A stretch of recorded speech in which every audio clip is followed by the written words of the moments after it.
Ainda dentro de negócios, a gente divide o negócio em ambientes. E praticamente você vai ter dois ambientes de negócio, que é o macroambiente e o microambiente. O ambiente de negócio, pessoal, é tudo que existe em torno do teu negócio, da tua empresa, do teu empreendimento. É tudo. Todos os vetores, todas as coisas que podem influenciar positivamente ou negativamente. Por isso que tem essa divisão de macro e micro.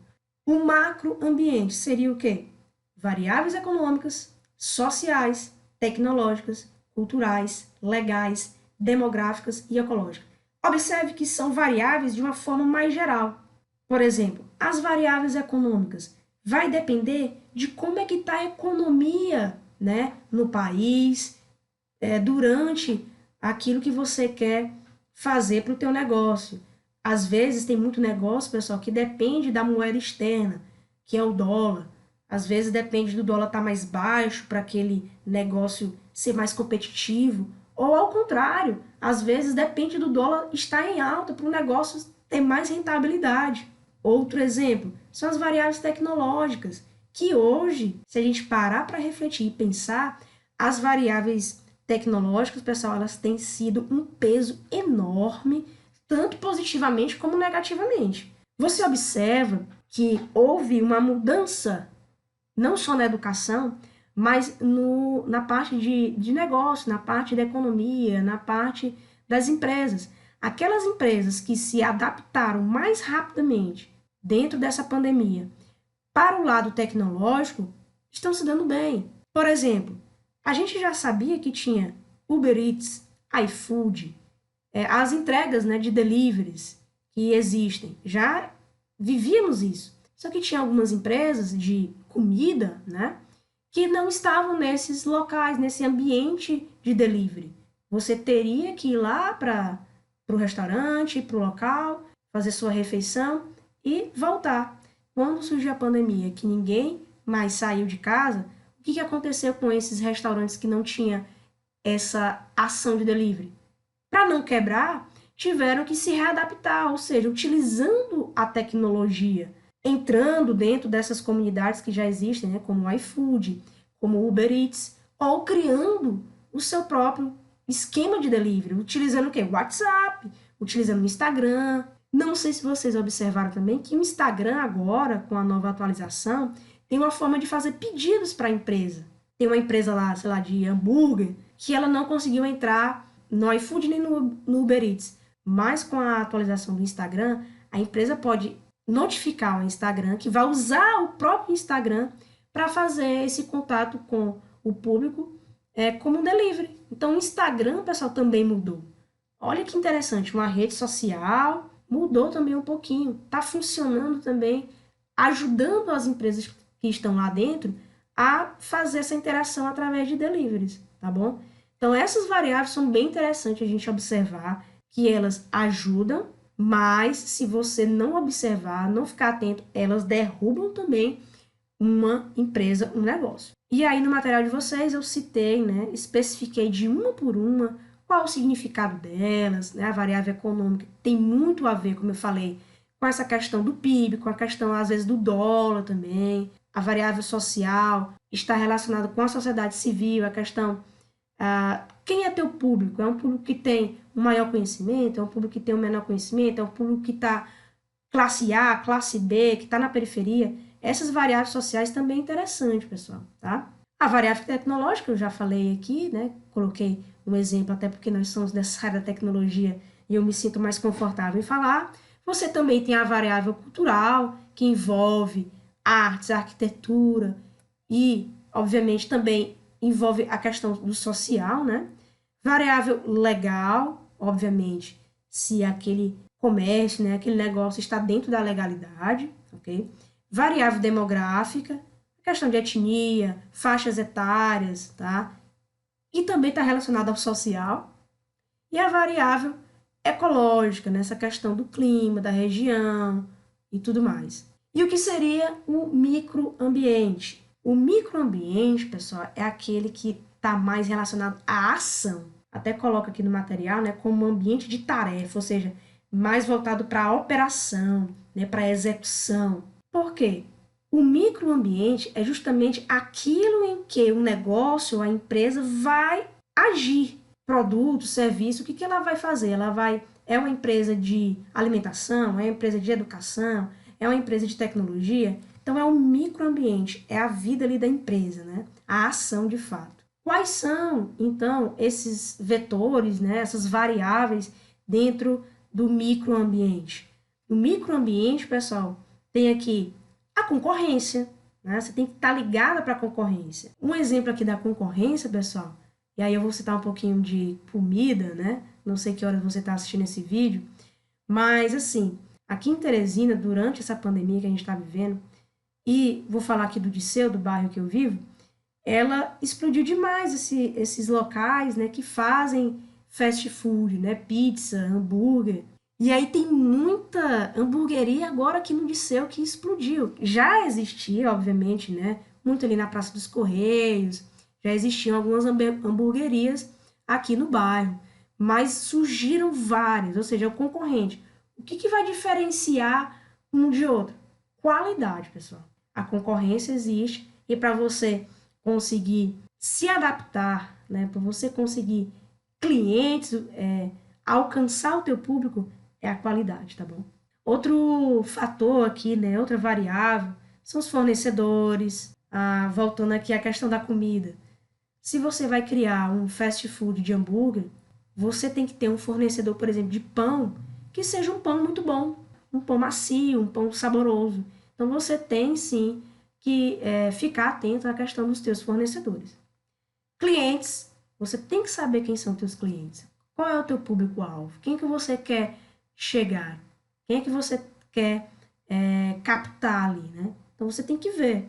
Então, os clientes, você tem que ter um termômetro para o teu cliente. Por isso que é muito bom ter uma rede, um Instagram, o próprio WhatsApp, de interação com o cliente, para ouvir o feedback do cliente, para saber como é que tá.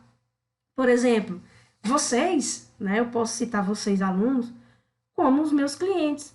Então, como muitos alunos estavam pedindo, faz vídeo, faz vídeo, faz vídeo, resolvi fazer um vídeo para tirar as dúvidas de vocês, talvez fique até melhor para o entendimento. O serviço, né, o empresário, o empreendedor tem que ter esse termômetro. E quem é o termômetro? É o cliente para o negócio, tá? Aí tem as entradas, tem os insumos, né? Tem as saídas, as agências reguladoras que vão regular ali aquele negócio, o que ele pode, o que ele não pode. Um exemplo que surgiu muito na época das lives com o cantor Gustavo Lima, né? Que foi até um debate que teve, porque em uma das lives dele, ele consumiu muita bebida alcoólica e tem uma agência reguladora, pessoal, para a questão de imagem, né? De vínculos aí nas mídias, que é o CONAR. O CONAR, pessoal, é o Conselho Nacional de Autorregulamentação Publicitária, ou seja, as peças publicitárias, as campanhas publicitárias, essas lives que não deixam de ser publicitárias, elas têm que seguir uma regra, elas têm um regulamento. Não se pode fazer apologia a drogas, né? Não se pode fazer apologias a bebidas alcoólicas. Por quê? Porque nessas lives, menores vão estar assistindo. Então, essas agências reguladoras, elas fazem esse serviço e você, com o seu negócio, dependendo do negócio, sim, vai ter essas agências reguladoras.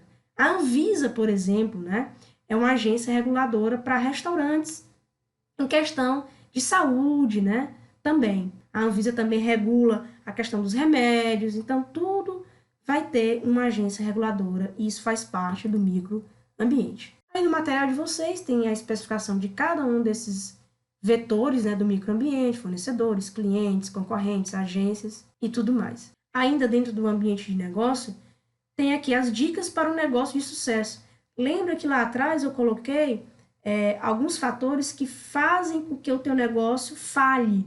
E aqui tem agora as dicas para que o negócio tenha sucesso. Excelência. Você tem que ser excelente naquilo que você for fazer. Mas é uma coisa simples. Não. Excelência, qualidade. É a frase, são as palavras essenciais para o sucesso de um negócio. Seja ele, por exemplo, vou montar uma banca de espetinho aqui em frente da minha casa. Não importa. Aquele teu espetinho tem que ser o melhor, um condimento bom, né, com um bom atendimento, ou seja, qualidade, excelência daquele serviço que você vai prestar ou daquele produto que você vai vender, obviamente, né? Tem que ter essa excelência. Cooperação, pessoal. Juntar uma boa equipe, né, de pessoas comprometidas, responsáveis, um bom trabalho em equipe é uma dica muito importante para que o negócio tenha um bastante sucesso. Apoio, obviamente, da família, amigos, é importante. Criatividade, inovação.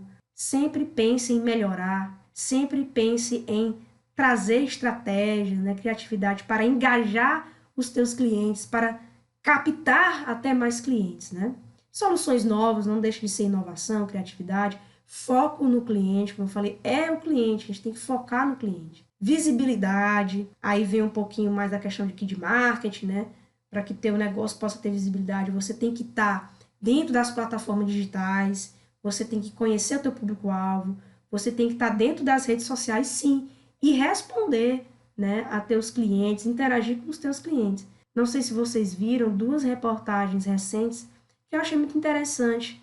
Acho que foi de uma pizzaria que o pai, né, fez o pedido de uma pizza e botou uma observação: olha, meu filho é autista e ele só come a massa da pizza. Se a pizza vier com alguma coisa, milho, frango, carne, ele já não come. O que a pizzaria fez? Fez uma pizza exclusiva para a criança só com a massa. E o pai fez uma filmagem, né, colocou nas redes sociais, agradecendo a pizzaria. Olha que legal. A pizzaria teve um foco no cliente. Foi muito bacana essa ação, tá? Foi muito interessante. Então é isso. O que a pizzaria fez, pessoal, encaixa aqui no foco no cliente e visibilidade. A ação daquela empresa foi tão positiva, o pai achou tão positiva aquela ação, que ele postou nas redes sociais dele e aquilo ali ganhou o mundo, ganhou o Brasil. Ou seja, a empresa, no caso a pizzaria, ela teve visibilidade, ela nem precisou fazer, digamos assim, uma ação publicitária em que ela pudesse gastar dinheiro com aquilo ali. O próprio cliente fez essa ação publicitária, né? Deu visibilidade para essa empresa, que teve até reportagem, se eu não me engano, em algum desses jornais nacionais aí. Capacitação e conhecimento, ainda dicas para um negócio de sucesso, autonomia e divertimento, pessoal. Não leve, não só você que quer ser empreendedor, que quer ser seu próprio patrão ou patroa, mas se você optar por ser um funcionário de uma empresa e que existe sim empreendedores dentro de empresas que são funcionários, né, que a gente chamou de empreendedor corporativo, mas que você faça daquele seu serviço, daquele seu trabalho, daquele seu empreendimento algo feliz, algo que lhe traga felicidade, que você possa se divertir fazendo com aquilo ali, tá? E não veja só como algo forçado, algo estressante. E sim, foque também naquela equipe de trabalho, né? Como ele fala aí, ó, faça um trabalho, um hobby, um divertimento para você, para os teus clientes, para os teus funcionários. Essa questão de engajamento torna um ambiente mais tranquilo, né? Mais agradável. E aí todo mundo começa a trabalhar de forma legal, querendo que aquela empresa, com aquele negócio, seja o tempo todo bem mais vista, né? Isso anima, isso dá um gás, tá? Aí a gente saiu do lado de negócios e entramos para a empresa. A empresa, pessoal, de fato é que vai fazer o negócio. Porque o negócio ele é bem amplo. E aí a empresa, ela vai ser a ação daquele negócio. Como foi falado lá no negócio, né, aquela questão de produtos e serviços, aqui é bem parecido, né? A empresa vai produzir ou oferecer bens e ou serviços, com o objetivo de atender a alguma necessidade humana. Então, por exemplo, aqui, da empresa Guanabara, aquela empresa de ônibus. O negócio dela é transporte. A empresa é a Guanabara que vai exercer, né, um serviço que é o serviço de transporte, tá? Para que possa aí ficar claro. E aí, a empresa ela vai ter objetivos. Pode ser um objetivo direto ou um objetivo indireto. Os objetivos diretos, pessoal, é aquilo que é mais ação, ou seja, é uma produção, é uma venda, é uma prestação de serviço. Voltando ao exemplo da Guanabara, aqui é um objetivo direto de que ela faz o transporte de pessoas, né, de um estado para outro, de uma cidade para outra. O objetivo direto da empresa Guanabara é isso, prestar um serviço. E quais são os objetivos indiretos? Bom, toda empresa, pessoal, ela vai gerar o quê? Ela vai gerar vagas, né, de emprego, criação de oportunidade de emprego, vai gerar também movimentação econômica e talvez vagas de emprego para fornecedores, ela pode gerar impactos no meio ambiente. Então, essas formas são os objetivos indiretos. Aí tem um quadro mais explicativo, né, os objetivos da empresa, o que é o objetivo direto e o que é o objetivo indireto. Óbvio que para uma empresa, pessoal, funcionar e para ela fazer a ação desse negócio, né, com certeza a empresa vai precisar de quê? Recursos humanos, recursos materiais e, obviamente, recursos financeiros. Por mais que você comece do simples, vou montar uma banca de cachorro-quente aqui na porta da minha casa, eu tenho que ter recurso humano, pelo menos, ou eu sozinha vou ter que fazer lá a caldeirada do cachorro-quente, né, da carne e tudo mais. Quais são os recursos materiais? Pão, a salsicha, a carne, o fogão, a panela, o óleo, tá? São os equipamentos que eu vou utilizar, os utensílios. E os recursos financeiros, eu tenho que ter antes um capital para comprar esse material, né, para produzir esse material, e obviamente vou ter um recurso financeiro que eu vou vender esse material, vou ter o retorno para mim. Qualquer negócio, qualquer empresa, ela tem que ter essas três coisas: recurso humano, recurso material e recurso financeiro, ok? Dentro do material de vocês, pessoal, tem a questão da classificação das empresas. Nessa classificação, a gente pode dividir a questão do ramo da atividade da empresa. Qual é a atividade que a empresa ela vai funcionar? Aí você tem empresas industriais, empresas comerciais e empresas prestadoras de serviço. É a classificação no quesito, né, na questão de ramo de atividade da empresa. As industriais, obviamente, são as grandes fábricas que vão transformar alguma matéria-prima em uma mercadoria, em um bem, em um produto. As empresas comerciais, elas vão vender alguma mercadoria que está vindo das empresas industriais, tá? Por exemplo, um carro. A Volkswagen, a Ford, a Chevrolet são empresas industriais, vão produzir os carros. As empresas comerciais são as concessionárias, né? As lojas que vão vender o carro, são empresas comerciais. E as prestadoras de serviço, um exemplo é a escola, né, pessoal? Que vai prestar o serviço aí de educação. O outro exemplo que eu usei foi a Guanabara, que vai fazer o serviço de transporte, né? Vai prestar um serviço de transporte de pessoas, tá? Então, dentro das atividades, a gente tem esses três tipos de empresa. Em se tratando de formato empresarial, aí você vai ter três elementos. No que diz respeito ao porte, ou seja, ao tamanho da empresa em relação a faturamento, tá?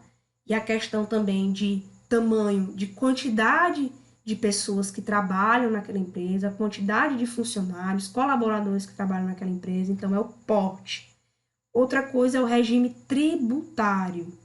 Como aquela empresa vai pagar os impostos. Aí a gente vai ver que tem vários tipos de impostos, que é o sistema simples, lucro presumido, lucro real. Então, é o regime de tributário.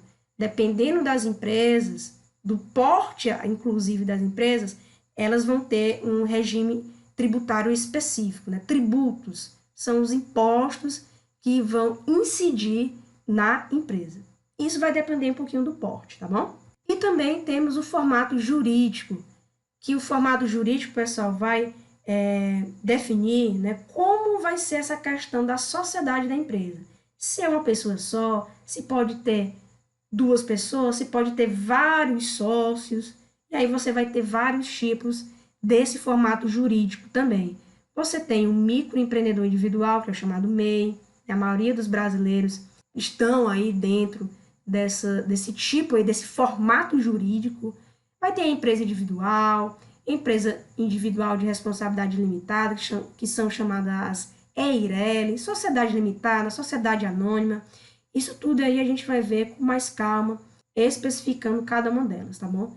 Então, para voltar mais um pouquinho, para não ficar nada sem ser esclarecido, você tem a questão da empresa no ramo de atividade, indústria, comércio e prestação de serviço. E você tem a classificação das empresas no formato empresarial. Questão de tamanho ou porte chamado, e o tamanho é em relação a faturamento e tamanho também da quantidade de pessoas, colaboradores que tem naquela empresa. Outro é o regime tributário. Quais serão os impostos que vão incidir naquela empresa, e também o formato jurídico, que todos, pessoal, estão relacionados. O formato jurídico também está relacionado com o porte dessa empresa, que vai ter um impacto no regime tributário e que vai ter também esse impacto no formato jurídico, tá? É uma relação desses três tipos, né, se relacionando para você ter um conceito aí dessa classificação de empresa. O MEI, pessoal, especificamente, que é o microempreendedor individual, se você se cadastra como MEI lá, no caso na prefeitura, para fazer o cadastro, né, de empresas como MEI, por si só, você já vem um combo de como vai ser o porte, como vai ser o regime tributário e como vai ser o formato jurídico, né? Como fala aqui, o MEI já configura um porte específico, um formato jurídico e também já é automaticamente incluído no Simples Nacional, que é uma forma de tributo, né? Então, o MEI, especificamente, ele já vem identificado qual será o porte, qual será a questão do regime tributário e como é o formato jurídico, ok? E por último, pessoal, no último arquivo que eu enviei para vocês, né, do conteúdo, do material que eu enviei para vocês, eu coloquei essas imagens aí, que ele fala 5 marcas, né, mais transformadoras em meio à pandemia, ou seja, eu trouxe para vocês algo bem atualizado, bem recente, que eu tirei lá do Instagram, do Startse, tá? Quem quiser depois acompanhar esse Instagram é bem interessante. Então, o que ele fala aí, né? Desse post que eles colocaram. 5 marcas mais transformadoras em meio à pandemia. São marcas, pessoal, que tiveram foco no cliente, que foram humanas, que foram empáticas dentro dessa pandemia que a gente está vivendo. E que foram marcas que os próprios clientes fizeram visibilidade a mais para elas. Porque engajaram, se comprometeram com as pessoas, se comprometeram com o seu público-alvo, né, que são os seus clientes. A Magazine Luiza, o que a Magazine Luiza fez? A empresa anunciou uma série de ações durante a pandemia, como medidas de combate ao coronavírus, redução de salário de seus principais executivos e o lançamento de uma plataforma digital para pequenos comerciantes. Não sei se vocês fizeram algum tipo de pesquisa, porque ficaram intrigados com isso aí, mas se você fizer uma pequena pesquisa sobre a Magazine Luiza em época de pandemia, você vai ver muito mais coisas que a Magazine Luiza tem feito.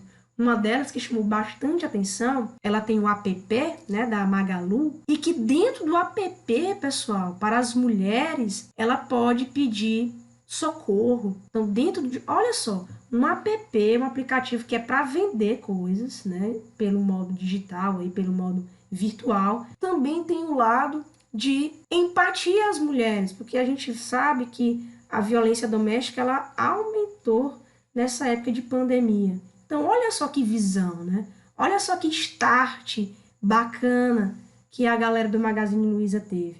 É excepcional, muito massa essa ideia.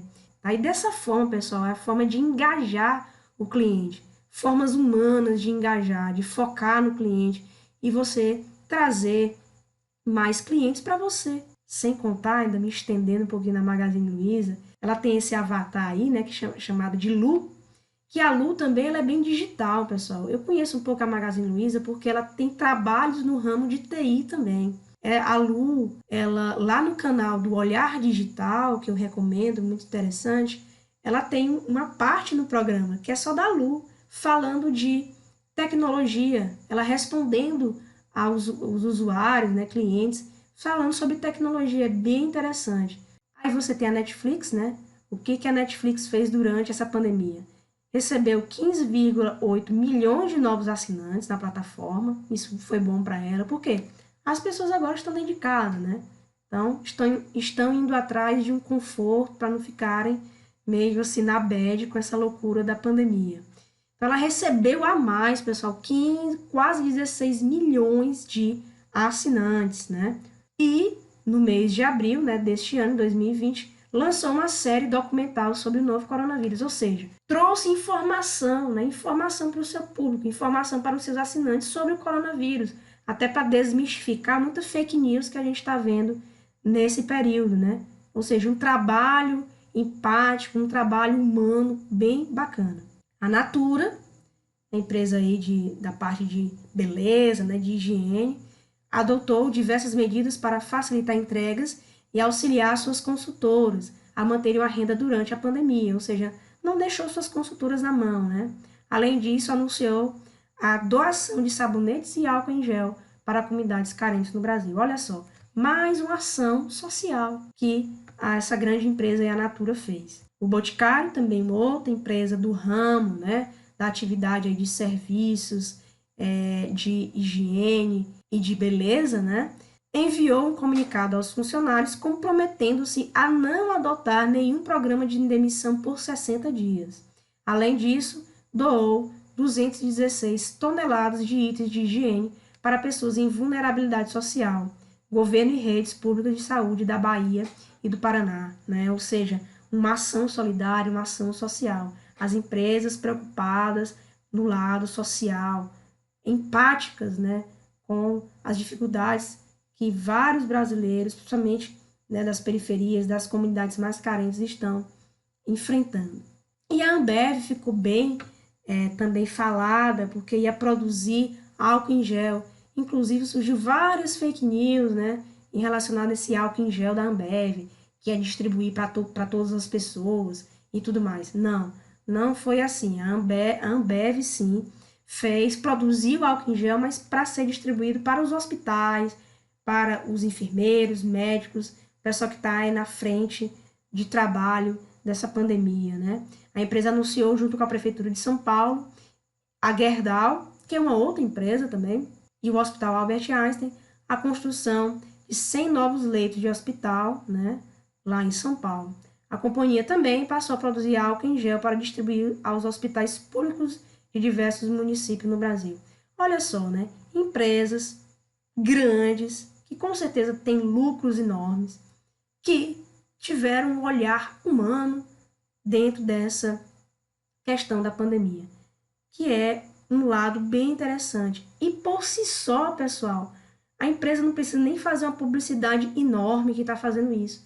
Basta ela lançar simples nas plataformas dela e que as próprias pessoas, nós que vimos isso aí, a gente espalha nas redes e isso chega para um público bem grande, que eu posso dizer que é uma publicidade boca a boca, né? De rede em rede, que é uma das publicidades mais fortes que tem, campanhas sociais, ou seja, as empresas, além de se preocupar, obviamente, com os serviços que elas têm feito, que elas fazem, na verdade, estão se preocupando também com esse lado mais humano.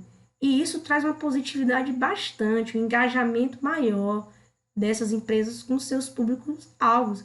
E, pessoal, às vezes a pessoa nem é cliente, nem é público-alvo daquela empresa e acaba participando, a ser cliente por causa dessas ações aí bem legais, bem interessantes. Então, espero que vocês tenham entendido essa minha explicação, esse panorama aí sobre o conteúdo que eu já passei para vocês através de PDFs, ok? Não deixem as dúvidas ficarem. Pergunte na plataforma, que eu vou responder para vocês, tá?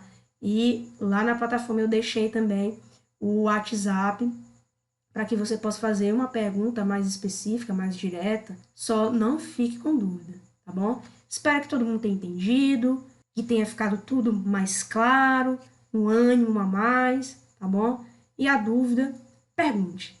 E é isso. Bons estudos para vocês.